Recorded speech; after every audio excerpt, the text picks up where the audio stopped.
Hello and welcome to my academy पढ़ेगा India आगे बढ़ेगा इंडिया। आज इस वीडियो में हम आप लोग के लिए लेकर आए हैं एक बहुत इम्पॉर्टेंट न्यूज़ जो आजकल हालांकि हो तो गई पुरानी, अराउंड 12-13 जुलाई की न्यूज़ है, लेकिन फिर भी ये न्यूज़ क्या है इसको समझना ज़रूरी है। ठीक, बहुत ह्यू एंड क्राई है।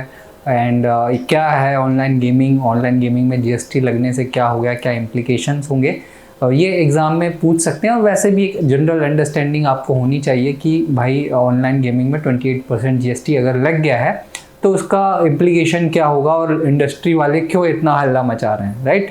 तो ये आज हमारी न्यूज़ का डिस्कशन होगा, टॉपिक होगा जो जिसमें हम देखेंगे 28% GST on online gaming, right. तो चलिए स्टार्ट करते हैं। सबसे पहले ये समझिए कि ऑनलाइन गेमिंग क्या है। तो ऑनलाइन गेमिंग बिल्कुल वही है जो अगर हमारे भाई बहन या दोस्त जो खेल रहे होते हैं पबजी, ठीक है, अलग अलग फॉर्म है। हम ऑनलाइन लूडो भी खेलते हैं और कोविड में हम सभी ने ऑनलाइन गेम खेला है, राइट। तो ऑनलाइन गेमिंग की अगर एग्जैक्ट डेफिनेशन की बात करें तो डेफिनेशन जो है ministry of electronics and information technology MeitY ने जो दी है उसके हिसाब से as a game that is offered on the internet and it is accessible by a user through computer resource और एन इंटरमीडिएटरी, राइट। मतलब इंटरनेट पे चलने वाले गेम सारे ऑनलाइन गेम कहलाते हैं, राइट। हमने सब ने खेला है, अब जानते हैं जो भी मोबाइल यूज़ करते हैं कि ऑनलाइन गेमिंग क्या होती है। अब इसमें दो टाइप का गेम है जो एनालिसिस के लिए किया जाता है। वैसे तो सब ऑनलाइन गेम है। एक तो रियल मनी गेम हो गया। रियल मनी गेम में वो होता है कि जिसमें रियल पैसे लगते हैं, ठीक। ऑनलाइन गेम जैसे आपको 100 रुपीज़ पे करने होते हैं, 200, 500 जो भी रेट होता है वो रियल मनी गेम हो गया। दूसरा क्या होता है, कॉइन्स वाला होता है, तो वो फिर कभी रियल मनी दे के परचेज करने होते हैं या कभी लेवल्स जीतने से मिलते हैं, ठीक। तो ये तो बेसिक सा हो गया। फिर एक जो कैटेगराइजेशन होता है वो स्किल बेस्ड ऑनलाइन गेम होता है और नॉन स्किल बेस्ड, यानी कि एक बेटिंग होता है लक बेस्ड। लक बेस्ड क्या होता है, जैसे ताश में भी स्किल होता है खेलने कुछ गेम में, है ना, कि दिमाग लग रहा होता है, तो स्किल बेस्ड हो गया। और भी गेम होते हैं जिसमें कि आपको आप कितने एक्सपर्ट हो, कितने स्किल्ड हो, उस पर डिपेंड करता है कि आप जीतोगे कि हारोगे। कुछ होता है प्योर सट्टेबाजी, ठीक, बेटिंग जिसको बोलते हैं, जैसे कि लूडो हो गया। लूडो में सिर्फ लक बेस्ड है, जो आप पासा फेंकोगे, जो नंबर आएगा उस नंबर के हिसाब से चलोगे, ठीक है। अब इसमें भी लोग आर्ग्यू कर सकते हैं कि नहीं सर लूडो में भी स्किल लगता है, तो वो उससे स्किल की बात नहीं हो रही है, लेकिन मेनली वो लक बेस्ड गेम है, ठीक। तो ये सब चीज़ें आ गई हैं इसमें। बहुत बड़ी बड़ी कंपनीज़ हैं, फैंटेसीज लीग हैं, जैसे कि ड्रीम 11 जो है वो भी एक तरीके का गेम है, बैटिंग है ना। ड्रीम 11 आप एडवर्टाइजमेंट भी देखते होंगे और यूज़ भी करते होंगे जो क्रिकेट के फ़ैन होंगे। तो ये ऑनलाइन गेमिंग का मतलब हुआ और इसका कैटेगराइजेशन हुआ। अब हम आगे देखते हैं कि गेमिंग इंडस्ट्री क्या है इंडिया में, इसका वॉल्यूम क्या है, किस लेवल पे ये डील कर रही है इंडस्ट्री, राइट। तो अगर आप देखोगे तो 2025 तक ये अनुमान लगाया जा रहा है कि गेमिंग इंडस्ट्री $5 बिलियन की इंडस्ट्री हो जाएगी, $5 बिलियन, राइट। तो अभी मतलब नेसेंट स्टेज में ही है, अभी बढ़ ही रही है। और इसका जो ग्रोथ रेट है वो कंपाउंड एनुअल ग्रोथ रेट है 28 to 30%, which is very large, ठीक है। बहुत अच्छा ग्रोथ रेट कहा जाता है अगर आप 28 से 30% के एनुअली ग्रो कर रहे हैं, ठीक। और एक और डेटा आप देखिए कि 2017 से 20 के बीच में ये जो इंडिया में ऑनलाइन गेमिंग की इंडस्ट्री है वो 38% CAGR से बढ़ी है। कंपाउंड एनुअल ग्रोथ रेट 38% की ग्रोथ रेट से हम 2017 से 20 के बीच में बढ़े हैं। और वहीं चाइना में ये सिर्फ 8% है और यूएस में 10% के ग्रोथ रेट है, ठीक। तो आप समझ रहे हैं कि India being a most populated country in the world, बहुत यंगर पॉपुलेशन होने के कारण ये ऑनलाइन गेम का चलन बढ़ रहा है। और न्यूज़ बोल रहा हूँ, टीवी में भी, क्रिकेट में भी आप देखेंगे इनका एडवर्टाइजमेंट बड़े ज़ोर शोर से आता है। और ख़ासकर किस पे, यूट्यूब में जो कंटेंट मेकर हैं, कंटेंट बनाते हैं ऑनलाइन गेम से रिलेटेड, ठीक, और वो प्रमोट कर रहे होते हैं। और साथ ही साथ एक और जो इम्पोर्टेंट डेटा है वो ये है कि न्यू पेइंग यूज़र वो बड़ी तेज़ी से बढ़ रहा है इंडिया में।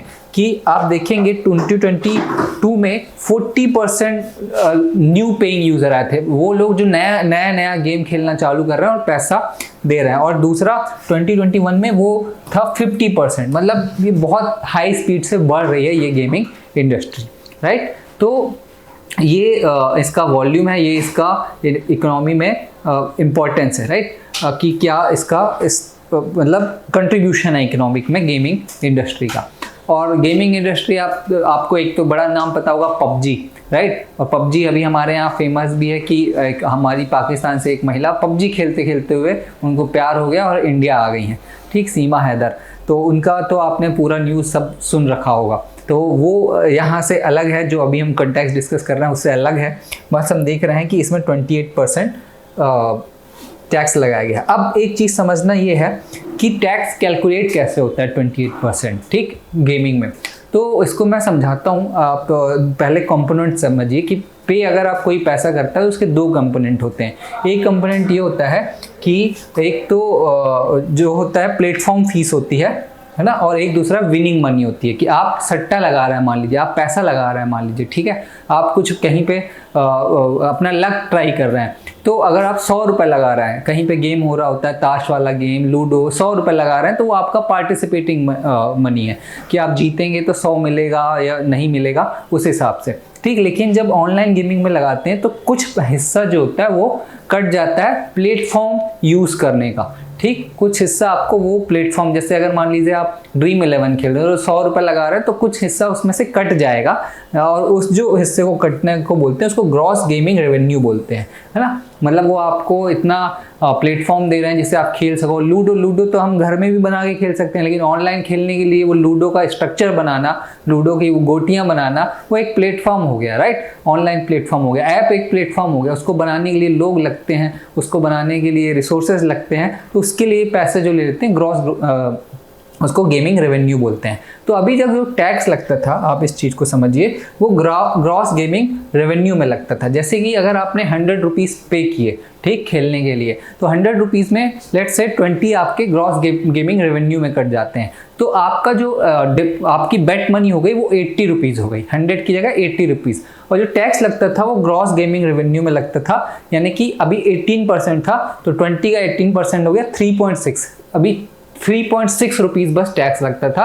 और यूज़र का जो बेटिंग अमाउंट होता था वो 80 रुपीज़ होता था, अगर हम 100 लेके चलते हैं, ठीक है। 100 अगर है, इसको आप ऐसे समझिए, 100 बेटिंग अमाउंट, मतलब ये पेड बाय यूज़र, 100 उसने पे किया। अब 20 उसका क्या हो गया, cross gaming revenue, platform fees हो गई। तो बेटिंग अमाउंट कितना हो जाएगा, बेटिंग अमाउंट हो गया कितना, 80 रुपये, है ना। अब वो 80 रुपये, और जो टैक्स लगता था वो इस पे लगता था। टैक्स कितना लग गया, 1.18%, यानी कि 3.6 रुपीज़, है ना। तो कितना कम टैक्स था, आप देखिए, ठीक। अब यूज़र जो जीतेगा या हारेगा जो भी है, तो उसका 80 रुपये लग रहे हैं।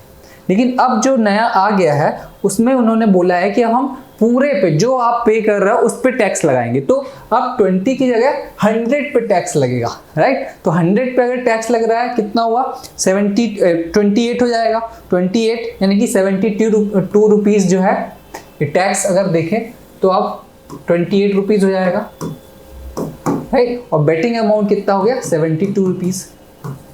और हो सकता है प्लेटफॉर्म चार्ज अलग कटेगा, प्लेटफॉर्म चार्ज अलग करेगा 20 रुपीज़, है ना। तो ये बेटिंग अमाउंट हो जाएगा, इसको आप ऐसे समझिए, बेटिंग अमाउंट 52 रुपीज़ हो जाएगा,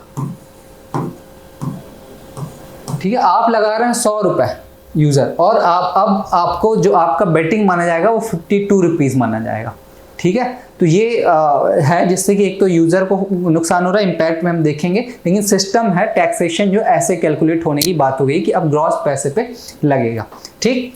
अब इससे इम्पैक्ट क्या होगा, इम्पैक्ट समझिए आप, इम्पैक्ट क्या है। तो सबसे पहले तो more expensive for players to participate, 100 रुपये के लगाएंगे तो उनको 52 रुपये ही लगा हुआ माना जाएगा, तो उनके लिए पार्टिसिपेट करना मुश्किल हो गया। यानी कि अब डिस्करेज होगा यूज़र कि यार ज़्यादा पैसे लग रहे हैं, उसके लिए कॉस्टली हो गया। और यही सबसे ज़्यादा प्रॉब्लम कर रही है किसको, यहाँ के इंडस्ट्री के एक्सपर्ट को, जो गेमिंग इंडस्ट्री वाले हैं, ठीक। और दूसरा सबसे ज़्यादा इम्पैक्ट आ रहा है इनको जो कंसर्न हो रहा है कि अब अगर आप इतना ज़्यादा टैक्सेशन लगा रहे हैं तो अब क्या होगा कि जो ऑफशोर और इलीजिटमेट प्लेटफॉर्म है, इलीगल गेम है, वो आ जाएंगे, ठीक, जो टैक्स नेट से बाहर रहेंगे।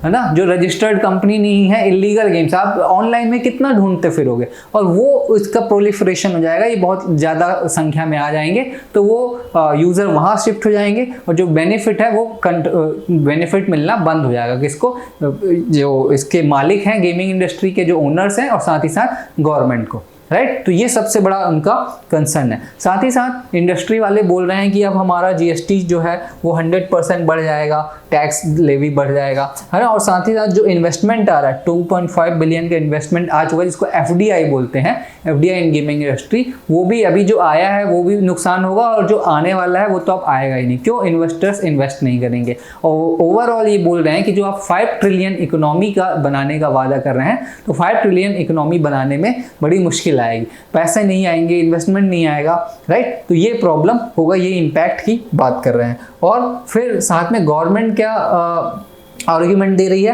कि एक जीएसटी काउंसिल की मीटिंग में ये डिसाइड हुआ था। जीएसटी काउंसिल क्या है उसके लिए मैं आपको सेपरेट वीडियो बना के बता दूंगा, लेकिन आप ये समझिए कि गवर्नमेंट का आर्ग्यूमेंट क्या है। तो जितने भी स्टेट ने पार्टिसिपेट किया, सबने एनोनिमसली बोला कि भाई ठीक है, इसको टैक्सेशन लगाना चाहिए। क्यों? वो जो बोल रहे हैं कि बच्चों में गैम्बलिंग का, एक यंगस्टर में गैम्बलिंग की लत बढ़ती जा रही है, तो उसको डिस्करेज करना है। जो एडिक्शन है गैम्बलिंग का वो बढ़ता जा रहा है, और ये सच भी है। ये इतने इंटरैक्टिव गेम बनते हैं, इतने ऐसे गेम होते हैं कि जो एक बार अगर आप खेलना चालू कर दिए तो उससे निकलना बड़ा मुश्किल हो जाता है, राइट। और आपने बहुत सारी न्यूज़ भी सुने होंगे कि बीच बीच में आते रहते हैं कि लोग बच्चे घर से झूठ बोल के पैसे लगा रहे होते हैं, ठीक है, और उससे बचने के लिए कोई सुसाइड कमिट कर लेता है, कोई किसी गलत रास्ते में चला जाता है। तो ये एडिक्शन बढ़ता जा रहा है। और साथ ही साथ जो हमारी फाइनेंस मिनिस्टर हैं, union finance minister Nirmala Sitharaman ji, उन्होंने बोला कि हम जो डिसीजन ले रहे हैं वो मोरालिटी पे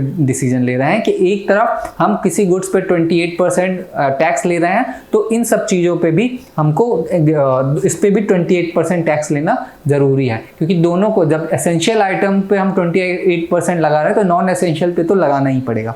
तो ये है गवर्नमेंट का आर्ग्यूमेंट। सबसे बड़ा आर्ग्यूमेंट है डी एडिक्शन करना यंगस्टर का, और दूसरा ये है कि on the moral ground, right. तो ये ओवरऑल कवरेज था जितना आपको जरूरी था जानना अबाउट ऑनलाइन गेमिंग की टैक्सेशन के बारे में, जो 28% जीएसटी लगा है। इसमें अब जो साइड वाली इंफॉर्मेशन है जो आपको कवर करनी चाहिए या फिर पता होना चाहिए, specially if you are UPSC aspirant, कि जीएसटी क्या होता है, जीएसटी लगाने का तरीका क्या होता है ना, आईजीएसटी, सीजीएसटी, और उसके बाद फिर क्या कहते हैं इनपुट टैक्स क्रेडिट क्या होता है, कैसे कैलकुलेट होता है, ये मैकेनिज्म आपको पता होना चाहिए। और दूसरी चीज़ ये है कि जीएसटी काउंसिल क्या, ये फैक्चुअल इन्फॉर्मेशन है, ये प्रीलिम्स में पूछा जा सकता है। और फिर टैक्स स्लैब का भी थोड़ा बहुत आइडिया होना चाहिए कि कितने टैक्स स्लैब हैं, 28% में कौन कौन सी चीज़ें आती हैं, जनरल आइडिया आपको होना चाहिए, राइट। तभी आपका ये टॉपिक कंप्लीट माना जाएगा। उसके लिए आपका, अगर आपको लगता है तो मुझे कमेंट करके बताइए, मैं ज़रूर आपको वो वीडियो बना दूंगा,